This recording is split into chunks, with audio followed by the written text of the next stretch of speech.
बिस्मिल्लाहिर्रहमानिर्रहीम अस्सलाम वालेकुम। डियर स्टूडेंट्स, उम्मीद है कि आप सब खैरियत से होंगे। My name is Adeel Mehboob, I am your computer lecturer. आज की इस वीडियो में हमने पढ़ना है working with mouse and keyboard, chapter number 7 का। ये बड़ा अहम टॉपिक है और MCQ के हवाले से अहम है कि हम अपने माउस और कीबोर्ड से कैसे काम ले सकते हैं विंडोज़ ऑपरेटिंग सिस्टम को यूज़ करते हुए। इसके बाद हम पढ़ेंगे फ़ीचर्स ऑफ विंडोज़, यानी विंडो के कौन कौन से फ़ीचर्स हैं, कौन सी खसूसियात हैं, उनके ऊपर भी बात करेंगे। तो चलते हैं आज के लेक्चर की तरफ। डियर स्टूडेंट्स, जो टॉपिक है हमारा सबसे पहला वो है working with mouse and keyboard, यानी विंडोज़ ऑपरेटिंग सिस्टम में हम माउस और कीबोर्ड से किस तरह से काम लेते हैं। ये दो ऐसी इनपुट डिवाइसेस हैं, आपको पता है माउस भी इनपुट डिवाइस है, बेसिकली पॉइंटिंग डिवाइस की कैटेगरी में फॉल करती है, और कीबोर्ड जो है ये भी एक इनपुट डिवाइस है, स्टैंडर्ड इनपुट डिवाइस है। इसके ज़रिए से हम कंप्यूटर में टेक्स्ट डाटा एंटर करते हैं। तो माउस और कीबोर्ड दोनों इनपुट डिवाइसेस हैं और most commonly used input devices हैं। अगर हमने अपने कंप्यूटर में विंडोज़ इंस्टॉल की हो तो माउस उसके साथ लाजमी इस्तेमाल होता है, क्योंकि विंडो हमें ये ऑप्शन देती है जो कि ग्राफिकल यूज़र इंटरफेस कहलाता है, जिसके ज़रिए से हम आइकन्स, मेन्यूज़, पॉइंटर्स और ऑब्जेक्ट्स का इस्तेमाल करते हैं। बेसिकली पॉइंटर जो है उसको कंट्रोल किया जाता है माउस के साथ। तो माउस और कीबोर्ड जो हैं इनके ज़रिए से हम अपने कंप्यूटर के साथ कैसे इंटरेक्शन करते हैं, ये विंडो के अंदर हमें सहूलत मिलती है। कुछ ऑपरेटिंग सिस्टम्स ऐसे होते हैं जो कि CLI हैं, यानी कमांड लाइन ऑपरेटिंग सिस्टम्स हैं, कमांड लाइन इंटरफेस प्रोवाइड करते हैं। उनमें हम माउस का बिल्कुल भी इस्तेमाल कर ही नहीं सकते, सिर्फ कीबोर्ड का इस्तेमाल करते हैं। लेकिन विंडोज़ जो है इसके अंदर माउस और कीबोर्ड दोनों का इस्तेमाल कर सकते हैं। माउस और कीबोर्ड के ज़रिए से हम अपने कंप्यूटर के साथ इंटरेक्शन करते हैं और इनके डिफरेंट एक्शंस परफॉर्म करके हम अपने कंप्यूटर को इस्तेमाल कर रहे होते हैं, और ये सहूलत हमें विंडोज़ देती है कि हम इन दोनों को इस्तेमाल कर सकें। अब वो काम, वो एक्शंस जो हम माउस से परफॉर्म करते हैं, उन एक्शंस को कहा जाता है इवेंट्स ऑफ माउस। माउस के कौन कौन से इवेंट्स हैं अब हमने वो पढ़ने हैं, यानी माउस के ज़रिए से हम कौन कौन से एक्शंस परफॉर्म कर सकते हैं, कौन कौन से काम कर सकते हैं और अपने कंप्यूटर को इस्तेमाल कर सकते हैं। माउस के बेसिकली 3 इवेंट्स होते हैं। Number 1 is left click, number 2 is right click and number 3 is drag. Left click क्या होता है, राइट क्लिक क्या होता है, पहले ये समझते हैं। डियर स्टूडेंट्स, आपको पता है कि जो एक स्टैंडर्ड माउस होता है उसके ऊपर 2 बटन्स आपको नज़र आते हैं। जो गेमिंग माउस है या दूसरे दीगर माउसेस आते हैं उनकी बात नहीं हो रही, यहाँ पर बात हो रही है एक स्टैंडर्ड प्राइमरी या सादे माउस की, जिसके ऊपर 2 बटन्स आपको मिलते हैं। जो लेफ़्ट साइड पे बटन होता है उसे लेफ़्ट क्लिक कहते हैं, और जो राइट साइड पे बटन होता है उसे राइट क्लिक कहते हैं। तो माउस के जो पहले 2 इवेंट हैं उनमें फर्स्ट नंबर पे आता है लेफ़्ट क्लिक। अब देखते हैं कि लेफ़्ट क्लिक का जो इवेंट है ये क्या है और ये क्या काम करता है। डियर स्टूडेंट्स, याद रखिएगा जो माउस का लेफ़्ट बटन है उसको प्रेस करने से, क्लिक करने से माउस का ये इवेंट ओपन होता है। माउस का ये जो इवेंट है ये एक्टिव होता है, और इस इवेंट को नाम इसलिए लेफ़्ट क्लिक दिया गया क्योंकि हम लेफ़्ट का बटन जो है उसको क्लिक करते हैं। माउस के बटन को प्रेस करना, इस प्रोसेस को कहते हैं क्लिकिंग। जब हम माउस का लेफ़्ट बटन प्रेस करते हैं यानी लेफ़्ट क्लिक करते हैं, इसके ज़रिए से हम डिफरेंट फाइल्स और फोल्डर्स वगैरह को सेलेक्ट करते हैं। फॉर एग्जांपल, अगर आप किसी भी आइकन या किसी भी फोल्डर पे अपना पॉइंटर लेके जाके माउस का लेफ़्ट क्लिक बटन प्रेस करते हैं तो वो सिलेक्ट हो जाता है। अगर आप डबल क्लिक करते हैं तो वो ओपन हो जाता है।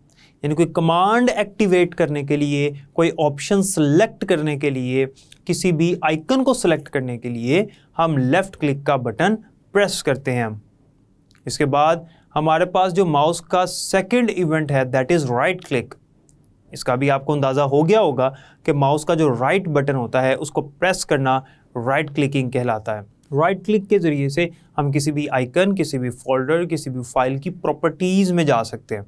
आप सिंपली किसी भी फाइल या फोल्डर पे जाकर, यानी अपने कर्सर को वहाँ पर लेके जाके, अपने पॉइंटर को वहाँ पे लेकर जाके जब राइट क्लिक करेंगे तो एक ड्रॉप डाउन मेन्यू अपीयर हो जाएगा। इसके अंदर डिफरेंट ऑप्शंस आपको मिलेंगी, डिफरेंट कमांड्स मिलेंगी, और इनमें से कोई भी कमांड आप चूज़ कर सकते हैं। और वो कमांड सेलेक्ट कैसे करेंगे, अभी हमने देखा कि माउस का जो लेफ़्ट क्लिक बटन है उसके ज़रिए से हम कमांड्स को सिलेक्ट करते हैं। तो सिलेक्शन के लिए हम लेफ़्ट क्लिक का बटन यूज़ करते हैं, जबकि प्रॉपर्टीज़ के लिए हम राइट क्लिक का बटन यूज़ करते हैं। So these are the 2 events of mouse. Now the third one is drag. Drag का उर्दू मायने होता है घसीटना, खींचना, लेकिन यहाँ पर ड्रैग से मुराद ये है कि हम अपने किसी भी फोल्डर या आइकन को एक लोकेशन से मूव करके दूसरी लोकेशन पर लेके जा सकते हैं with the help of mouse. Mouse के ज़रिए से ये काम होता है। माउस के ज़रिए से जो लेफ़्ट क्लिक का बटन है अगर हम उसको प्रेस करके रखें, यानी अपने पॉइंटर को आप किसी आइकन पर लेके जाएं, लेफ्ट क्लिक का बटन प्रेस करके रखना है, आपने छोड़ना नहीं है, एक दफ़ा क्लिक नहीं करना, आपने उसको प्रेस करके रखना है और माउस को ड्रैग करके यानी अपने पॉइंटर को ड्रैग करके किसी दूसरी लोकेशन पर ला के आपने बटन को रिलीज़ कर देना है। तो वो जो आइकन या फोल्डर है या वो फाइल है वो वहाँ से ड्रैग होके दूसरी जगह पर मूव कर जाएगी। So this is the third event of mouse that is called drag. हम अगर माउस के लेफ़्ट क्लिक को प्रेस करके रखें तो इसके ज़रिए से हम मल्टीपल फाइल्स को सिलेक्ट भी कर सकते हैं। यानी आपने एक फ़ोल्डर ओपन किया और उसके अंदर डिफरेंट फाइल्स आपको नज़र आ रही हैं, आपने सारी फाइल्स को सिलेक्ट करना है, तो माउस का लेफ़्ट बटन जो है उसको प्रेस करके रखें और पॉइंटर को मूव करें उन तमाम आइकन्स के ऊपर, उन तमाम फोल्डर्स के ऊपर या तमाम फाइल्स के ऊपर से मूव करते चले जाएं। वो सारी की सारी फाइल्स जो हैं वो सारी की सारी सिलेक्ट हो जाएंगी। जब आप उसको रिलीज़ करेंगे सिलेक्ट हो चुकी होंगी। अब आपने कोई भी एक्शन परफॉर्म करना है तो आप कर सकते हैं। तो ये माउस के 3 इवेंट्स थे, लेफ़्ट क्लिक, राइट क्लिक और ड्रैग। नेक्स्ट हमारे पास कीबोर्ड के भी इवेंट्स हैं। ऑब्वियसली मैंने भी आपको बताया कि हम कीबोर्ड से भी तो काम लेते हैं विंडोज़ में, जबकि कीबोर्ड जो है ये हमारे पास एक इनपुट डिवाइस है और ये टेक्स्ट डाटा एंटर करने के लिए इस्तेमाल होता है। अब कीबोर्ड के हमारे पास 2 ही इवेंट्स हैं, यानी 2 एक्शंस हैं जो हम परफॉर्म करते हैं। कीबोर्ड के ऊपर आपको पता है बटन्स ही होते हैं और बटन्स को हम प्रेस ही कर सकते हैं और तो कुछ नहीं कर सकते। इसमें हम ड्रैग तो नहीं कर सकते ना, इसमें हम डबल क्लिक जिस तरह माउस में करते हैं उस तरह तो नहीं कर सकते। तो कीबोर्ड के जो बटन्स हैं उनको हम प्रेस ही कर सकते हैं। So there are 2 events of keyboard. Mouse के कितने इवेंट्स थे? 3 इवेंट्स थे, जबकि कीबोर्ड के कितने इवेंट्स मैंने बताए हैं? 2 इवेंट्स बताए हैं। नंबर 1 इज़ की डाउन एंड नंबर 2 इज़ की अप। जब हम की डाउन के इवेंट की बात करेंगे तो इसका मतलब है कि हमने बटन को प्रेस किया। जब हम बटन को प्रेस करेंगे, जब भी कीबोर्ड की किसी की को या बटन को हम प्रेस करेंगे तो वो बटन डाउन हो जाएगा, तो इसे कहेंगे की डाउन। और जब हम उसको रिलीज़ करेंगे यानी ऑलरेडी प्रेस्ड बटन को जब हम रिलीज़ करेंगे, छोड़ देंगे, तो बटन ऊपर को आ जाएगा, इसका मतलब है की अप। तो कीबोर्ड के 2 इवेंट्स हैं, एमसीक्यू में पूछ सकता है, इंपॉर्टेंट है। और ये जो माउस के मैंने आपको 3 इवेंट्स बताए हैं ये 3 भी अहम हैं, मोस्टली एमसीक्यूज़ के हवाले से अहम होते हैं, ठीक है। और वो आपसे पूछ सकता है कि माउस के कितने इवेंट्स हैं, कीबोर्ड के कितने इवेंट्स हैं, तो ये चीज़ें भी आपने जहन में रखनी है। उम्मीद है कि working with mouse and keyboard वाला टॉपिक आपको समझ आ गया होगा। आज का जो दूसरा टॉपिक है हमारा और ये मेन टॉपिक है आज का, वो है फीचर्स ऑफ विंडोज़। विंडो के फीचर्स यानी विंडो की खसूसियात, विंडो की प्रॉपर्टीज़, विंडो की करैक्टरिस्टिक्स, इन सब का मतलब एक ही है, खसूसियात। विंडो की खसूसियात कौन कौन सी हैं? याद रखिएगा विंडो के चूँकि डिफरेंट वर्जन्स हैं, लेकिन हमारे कोर्स में स्पेसिफिकली बात की जा रही है विंडोज़ 2000 की। और ये जो फीचर्स मैं आपको बताने वाला हूँ ये आज भी जितने भी वर्जन्स हैं विंडोज़ के उन सब में अवेलेबल हैं। ये फीचर्स विंडो के जितने वर्जन्स हैं उन सब में अवेलेबल है। तो बुक में जिक्र किया विंडो 2000 का, तो आपने परेशान नहीं होना। जितने भी आज विंडो के वर्जन्स आज भी हैं हमारे पास, जो लेटेस्ट हैं, अप टू डेट हैं, उन सब में ये फीचर्स अवेलेबल हैं। इनके अलावा भी हैं लेकिन ये वाले तो लाजमी हैं। तो हम चूँकि जो पढ़ रहे हैं आप उसमें विंडो 2000 के बारे में जो लिखा हुआ है बुक में, उसमें आपने परेशान नहीं होना। सबसे पहला जो फीचर है विंडो का that is multitasking. Dear students, multitasking के बारे में पहले भी मैं आपको थोड़ा सा बता चुका हूँ। मल्टीटास्किंग का मतलब होता है कि एक टाइम पे एक से ज़्यादा काम परफॉर्म करना। हमारी विंडोज़ के अंदर ये एबिलिटी है कि एक टाइम में एक से ज़्यादा टास्क जो हैं, एक से ज़्यादा प्रोग्राम्स जो हैं वो मेमोरी के अंदर ये लोड करवा देती है। अब यहाँ पर एक कॉन्सेप्ट आपको याद होना चाहिए, हमने पढ़ा था कि ऑपरेटिंग सिस्टम का ही ये काम होता है कि मेमोरी को मैनेज करता है। हमने पढ़ा था ना, ऑपरेटिंग सिस्टम ही मेमोरी मैनेजमेंट करता है। चैप्टर 5 में पढ़ा था, इसी चैप्टर के शुरू में भी पढ़ा था कि ऑपरेटिंग सिस्टम ही मेमोरी को मैनेज कर रहा होता है, किस तरह से मेमोरी में कितने टास्क जो है वो परफॉर्म करवाने हैं और किस तरह से उनको मैनेज करवाना है। मेमोरी किस तरह से मैनेज होगी, डिफरेंट टास्क किस तरह से मेमोरी पे परफॉर्म होंगे। तो एक टाइम पे एक से ज़्यादा प्रोग्राम्स को मेमोरी में किस तरह से लोड करवाना है और जो यूज़र है जो कंप्यूटर को यूज़ कर रहा है उसको किस तरह से दिखाना है कि वो एक टाइम पे एक से ज़्यादा काम कर रहा है। ये काम किसका है? ये ऑपरेटिंग सिस्टम का है। और विंडोज़ जो है वो ये बेहतरीन सहूलत हमें देती है मल्टीटास्किंग की। इस प्रोसेस को मल्टीटास्किंग कहते हैं। इस चैप्टर के शुरू में जब हमने CLI और GUI का डिफरेंस पढ़ा था उसमें हमने मल्टीटास्किंग का फीचर पढ़ा था और हमने ये देखा था कि जो GUI ऑपरेटिंग सिस्टम्स होते हैं उनमें मल्टीटास्किंग हम ईजिली कर सकते हैं और मल्टीपल टास्क परफॉर्म कर सकते हैं साइमल्टेनियसली। तो विंडोज़ जो है वो हमें ये सहूलत देती है, उसकी ये करैक्टरिस्टिक है, फीचर है उसका कि विंडोज़ के ज़रिए से हम एक टाइम पे मल्टीपल टास्क परफॉर्म करवा सकते हैं। हम लोग एक टाइम पे एक से ज़्यादा टास्क परफॉर्म कर रहे होते हैं। फॉर एग्जांपल अगर हम एक डॉक्यूमेंट प्रिंट कर रहे हैं, वो भी प्रिंट हो रहा है, उसी दौरान हम कोई डॉक्यूमेंट टाइप भी कर रहे हैं, उसी दौरान हम कोई नात सुन रहे हैं, ठीक है, तो हो सकता है कोई फाइल हम डाउनलोड कर रहे हैं। तो 4 एक्शंस जो हैं मैंने आपको बताया एक टाइम पे मैं परफॉर्म कर, हो सकता है मैं उसी दौरान 2-3 फाइलें अपलोड भी कर रहा हूँ, ऐसा भी हो सकता है। आपको पता है कि बैकग्राउंड पे हो सकता है कि कोई एंटीवायरस प्रोग्राम भी चल रहा हो, तो एक टाइम पे मल्टीपल टास्क परफॉर्म हो रहे हैं, इसे कहते हैं मल्टीटास्किंग। तो विंडोज़ हमें ये फीचर प्रोवाइड करती है कि हम मल्टीटास्किंग कर सकें। नेक्स्ट हमारे पास जो सेकंड फीचर है that is multi processing. Multitasking और मल्टी प्रोसेसिंग में डिफरेंस आ जाता होता है पेपर में, बड़ा इंपॉर्टेंट है। और याद रखिएगा कि मल्टीटास्किंग और मल्टी प्रोसेसिंग, इसमें बच्चे भी कंफ्यूज रहते हैं, तो ये कन्फ्यूजन दूर करनी है, उसको समझिएगा। मल्टीटास्किंग का मतलब है एक टाइम पे एक से ज़्यादा टास्क परफॉर्म करना, जबकि मल्टी प्रोसेसिंग का मतलब ये है कि एक कंप्यूटर में एक से ज़्यादा प्रोसेसर्स लगे हों, तो उन एक से ज़्यादा प्रोसेसर से एक ही टाइम पे काम लेना। फॉर एग्ज़ाम्पल आम लोगों के घरों में जो आम पीसीज होते हैं उनमें तो अमूमन एक ही प्रोसेसर होता है, लेकिन कई ऐसे कंप्यूटर्स होते हैं जो कि कंपनीज़ में इस्तेमाल होते हैं, लाइक सर्वर कंप्यूटर्स होते हैं, main frame computer, super computer specially, इनमें एक से ज़्यादा प्रोसेसर्स लगे होते हैं। माइक्रो प्रोसेसर एक से ज़्यादा होते हैं, कई प्रोसेसर्स होते हैं। अब हमारा जो ऑपरेटिंग सिस्टम है उसके पास ये एबिलिटी होनी चाहिए कि वो एक से ज़्यादा प्रोसेसर से काम ले सके। फॉर एग्जाम्पल एक बिग टास्क है, एक बड़ा टास्क है, एक लार्ज टास्क है जो कि यूज़र ने कंप्यूटर को कहा परफॉर्म करने के लिए, और उसको 15 मिनट्स लगने थे अगर एक प्रोसेसर काम करता तो। अब कंप्यूटर में लगे हुए हैं 3 प्रोसेसर्स लगे हुए हैं। अब विंडोज़ जो है इसके पास ये एबिलिटी है कि ये तीनों प्रोसेसर्स के ऊपर इस एक टास्क को डिवाइड कर दे। तो जहाँ पे 15 मिनट्स में एक टास्क परफॉर्म होना था, वहाँ पे यही एक टास्क 5 मिनट्स में परफॉर्म हो गया, क्योंकि प्रोसेसर 3 लगे हुए हैं, तो तीनों ने काम डिवाइड कर लिए। ये किसने करवाया काम डिवाइड? ये किसने एक से ज़्यादा प्रोसेसर से काम लिया?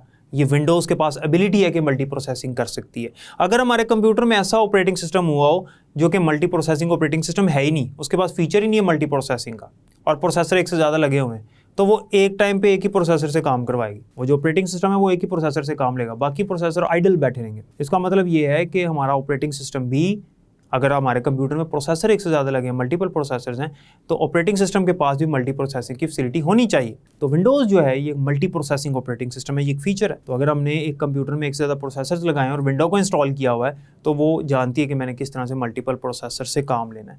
इवन कि अगर मैंने 3 काम कहे हैं उसको करने के लिए, तो वो 3 प्रोसेसर लगे हैं, तीनों पर डिवाइड कर देगी, 5 लगे हैं, 5 पे डिवाइड कर देगी।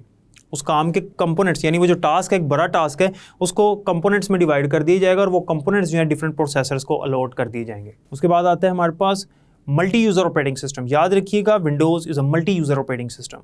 मल्टी यूज़र ऑपरेटिंग सिस्टम का मतलब ये है कि एक कंप्यूटर को एक से ज़्यादा यूज़र्स इस्तेमाल कर सकते हैं, एक से ज़्यादा बंदे इस्तेमाल कर सकते हैं, एक ही टाइम पे भी और डिफरेंट टाइम्स पे भी। डिफरेंट टाइम्स पे कैसे और एक टाइम पे कैसे, ये समझिएगा ज़रा। फॉर एग्जाम्पल एक कंप्यूटर मौजूद है और उसके ऊपर 3 अकाउंट्स बना लिए, तो जौन सा पर्सन कंप्यूटर को यूज़ करने लगेगा वो अपना अकाउंट ओपन करेगा, उसको अपने अकाउंट में मौजूद फाइलें वगैरह नज़र आएंगी।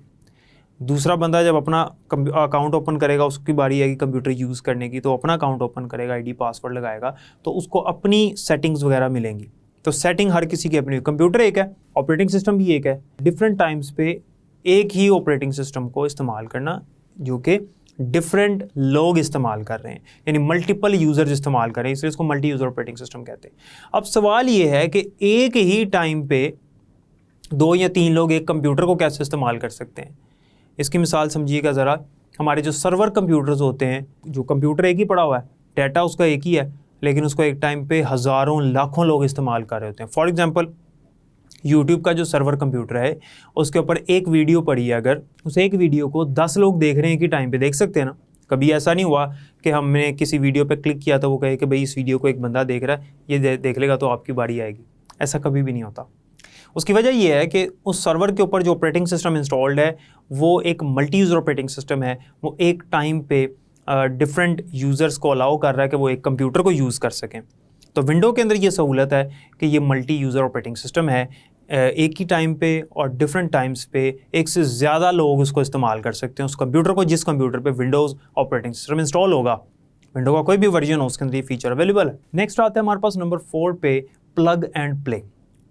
हम कोई भी डिवाइस या कोई भी वायर कंप्यूटर के साथ अटैच करते हैं, इसको कहते हैं प्लग करना। और वो विंडोज़ के अंदर ये फीचर है कि जब हम कोई भी डिवाइस कंप्यूटर के साथ प्लग करते हैं तो विंडो ऑटोमेटिकली उसको इंस्टॉल करती है, उसको डिटेक्ट कर लेती है।